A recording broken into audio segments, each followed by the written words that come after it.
Hi guys, my name is Khomolemo. I'm a 15-year-old from Soweto. I'm a Web Ranger ambassador and Article 12 member. My name is Nambulelo. I am 15 years old from Soweto. I'm in a program called Web Rangers. Hi, my name is Busisiwe Daza and I'm 15 years old. I got into the Web Rangers program in 2021. Hi, my name is Tina Tenda Jane Kohoti. I'm 16 years old. I got into the Web Rangers program because it was something that was at school and everyone was being encouraged to enter into it. The Web Rangers are a group of children from South Africa who are taught digital and media literacy skills. We then use this knowledge to create innovative campaigns that promote online safety and protect our rights and the rights of other children in a digital world. Our messages are for children like us, by children like us. This year, for 16 days of activism for no violence against women and children, we decided to make a podcast and talk to you about the violence that children face online and how we can work together to make the world a safer place. On behalf of Media Monitoring Africa and the Web Rangers, I'd like to welcome you to part 2 of a very special conversation about online violence, online safety, and how we can better equip our children to protect and be protected in an increasingly digital world. My name is Jermaine Kricher, but you won't be hearing too much from me. Instead, I'd like to hand over to Busisiwe, Khomolemo, Tinotenda, and Nombulelo, the young activists and changemakers who'll be leading the conversation today. Thank you for joining me again.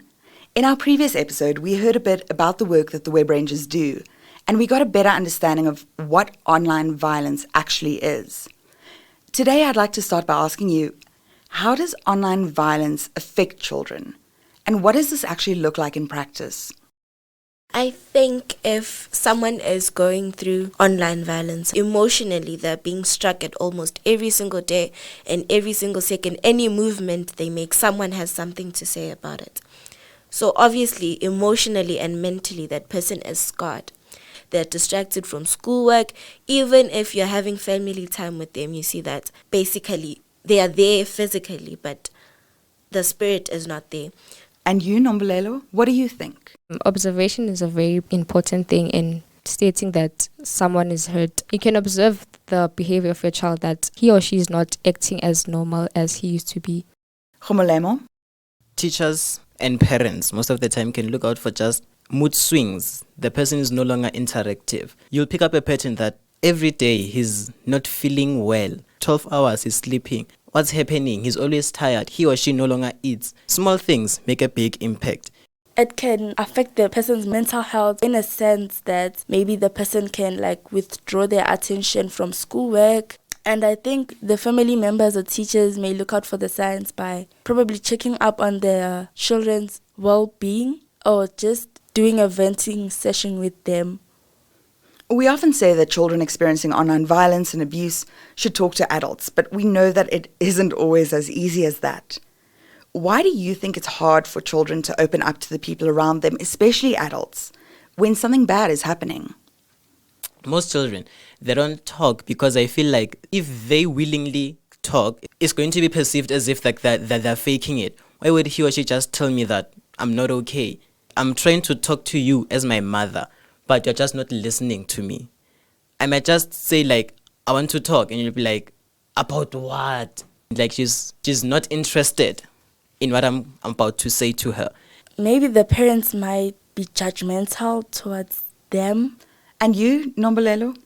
I don't know. I feel like they don't have the time to actually listen to someone if they need help. I sometimes feel like I'm bothering her by actually me telling her what's wrong.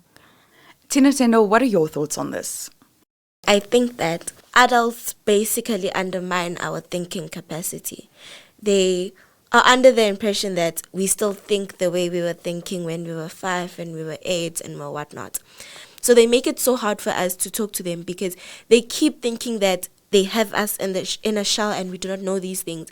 So even if you were to try to talk about it, the first thing they're going to ask is, where do you know that from? What do you think, Khomolemo? My friend told me once that he or she would rather suffer in silence than be vocal about certain issues because they feel like them talking, it's just them shouting in an empty room. or when they go through certain things or online violence most of the time, they just feel like if I tell you, no one would hear me out. No one would understand what I'm going through. So why? Why should I be vocal about this?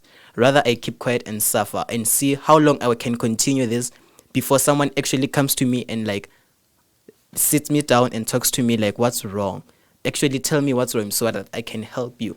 Someone who's interested in helping you should be able to notice such. So, based on this, what can parents and other adults do to create a safe space where children can open up?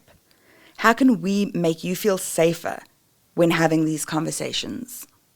I think that our parents or adults in our lives should not deprive us from speaking, letting our voices out. If the parent is like, I'm busy or whatnot, it like shuts me down. Tina Tendo, what are your thoughts on this?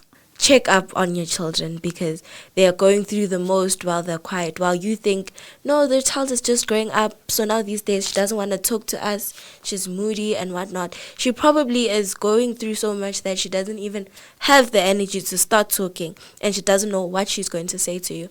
So honestly, I think it's important for you to make yourselves an open space so that when something does come up, your child is able to talk to you and your child is able to approach you. And you, Nombolelo? Manner of approach is actually one of the biggest and important thing a parent needs to learn. If I have to say, Mom, I'm not okay, it's your decision as a parent to say, sit down, let's talk. You know, the sit down, let's talk, it actually means that you want to listen to me and you have a way in which you can help me deal with the challenging thing I'm facing. To create a safe space for a child is very easy. As a parent, just daily checking in your child. Are you okay?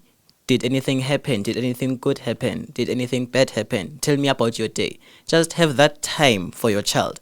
Then they'll grow to like, my parent is my safeguard. Whenever I have a problem, I can rush to my parent without second doubting anything. I can just run to her and talk to her about anything. Then it creates a psychological mindset of that my mom is my safeguard. Whenever I need something, I go to her. Just that conversation daily would change a lot in a child's mind. For parents, it might be just to know that children see a lot of things that you as their parent wouldn't be happy about, but they see them. The only thing you can do is just try to monitor them. I mean, despite the fact that online spaces and social media platforms have systems in place for reporting abuse and reporting violence and harassment, these things are still happening. Do you think that the platforms themselves are doing enough to protect the children who use them? Personally, I don't think the platforms are doing enough. The platform may take time in like taking a decision if they ban that person on the platform or they like restrict their actions or what they do in the platform. Tina Tendo, what are your thoughts on this? I don't think the platforms are really doing much to protect us because we may block and report the account, but they do not take action. They do not look into it. I may be bullied by someone and I will report and block the account, and 2 weeks down the line I'll see that no, the account is still active. It is not banned. The person is still continuing to harass me and whatnot. Can you tell us a little bit more about this? Nkgomolemo? I don't think meta platforms are doing enough. And they're the most popular platforms. And some complain that, okay, they get permanently banned. They create a new account and do the same thing to someone else. Besides us reporting and blocking and whatnot, I think they just need to have regular checks of what people are doing on this digital space so that they're able to regulate. This person is a danger to everyone else on the digital space if they're doing certain things. We also know that South Africa has laws in place that deal specifically with the protection of children. Do you think that the government needs to do more, or are the laws that we have good enough? We do need better laws to be implemented. Laws that are actually taking place now are not actually being forced and they're not implemented, especially in the digital world. So I feel like they must ensure that laws are being taken into serious consideration. Tina Tendo, do you agree? People are failing to enforce them and people are failing to use them properly. they may give a law, but it is not fully descriptive of what children are going through, because only we can give you guys what we experience. You first need to have children involved so that they can tell you their lived-in experiences and they can tell you what they are really going through.